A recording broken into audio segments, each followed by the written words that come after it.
M ലോറൻസിന്റെ മൃതദേഹം medical പഠനത്തിന് നൽകുന്നതിനെതിരെ സമർപ്പിക്കപ്പെട്ട മകളുടെ ഹർജി സുപ്രീം കോടതി തള്ളി. ഹൈക്കോടതിയുടെ വിധി ശരിവച്ചാണ് സുപ്രീം കോടതി ഹർജി തള്ളിയത്. ഹൈക്കോടതി കേസിൽ എല്ലാ നിയമവശങ്ങളും പരിശോധിച്ചെന്ന് വിലയിരുത്തിയ സുപ്രീം കോടതി മകൾ ആശ ലോറൻസിന്റെ ഹർജിയാണ് തള്ളിയത്. ക്രിസ്ത്യൻ ആചാരപ്രകാരം സംസ്കരിക്കണമെന്നായിരുന്നു ആശയുടെ ആവശ്യം. മൃതദേഹം കളമശ്ശേരി മെഡിക്കൽ കോളേജ് ഏറ്റെടുത്ത നടപടി നേരത്തെ ഹൈക്കോടതി ഡിവിഷൻ ബെഞ്ച് ശരിവച്ചിരുന്നു. വിട പറഞ്ഞ 2-ാം ദിവസം മുതൽ നിയമവ്യവഹാര കുരുക്കിലായിരുന്നു മൃതദേഹം.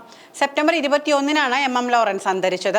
മൃതദേഹം പഠനാവശ്യത്തിന് കളമശ്ശേരി മെഡിക്കൽ കോളേജിന് വിട്ടു നൽകാനുള്ള തീരുമാനത്തിനെതിരെ ആദ്യം ശബ്ദമുയർത്തിയതും കോടതിയിൽ പോയതും മകൾ ആശ ലോറൻസ് ആയിരുന്നു. ജീവിച്ചിരിക്കുമ്പോൾ തന്നെ മൃതദേഹം വൈദ്യ പഠനത്തിനായി വിട്ടു നൽകണമെന്ന ആഗ്രഹം എം ലോറൻസ് പ്രകടിപ്പിച്ചുവെന്നായിരുന്നു മകൻ എം.എൽ. സജീവന്റെ വാദം. എം ലോറൻസ് ഇക്കാര്യം അറിയിച്ചതിന് 2 സാക്ഷികൾ ഉണ്ടെന്നായിരുന്നു എം.എൽ. സജീവൻ ഹൈക്കോടതിയെ അറിയിച്ചത്. മക്കൾ തമ്മിലുള്ള തർക്കമാണെന്നും വിഷയത്തിന് സിവിൽ സ്വഭാവമാണുള്ളതെന്നും നേരത്തെ ഹൈക്കോടതി നിരീക്ഷണം നടത്തിയിരുന്നു. മക്കൾ തമ്മിലുള്ള തർക്കം പരിഹരിക്കാൻ മുതിർന്ന അഭിഭാഷകനെ മധ്യസ്ഥനായി നിയോഗിച്ചുവെങ്കിലും ചർച്ച പരാജയപ്പെടുകയായിരുന്നു. പിന്നാലെയാണ് കേരള അനാട്ടമി നിയമപ്രകാരം ലോറൻസിന്റെ മൃതദേഹം ഏറ്റെടുക്കാനുള്ള മെഡിക്കൽ കോളേജിന്റെ നടപടി ഹൈക്കോടതി ഡിവിഷൻ ബെഞ്ച് അംഗീകരിച്ചത്. ജസ്റ്റിസുമാരായ ഹൃഷികേശ് റോയ്, എസ്.വി.എൽ. ഭട്ടി എന്നിവർ ഉൾപ്പെട്ട ബെഞ്ചാണ് ഹർജി പരിഗണിച്ചത്.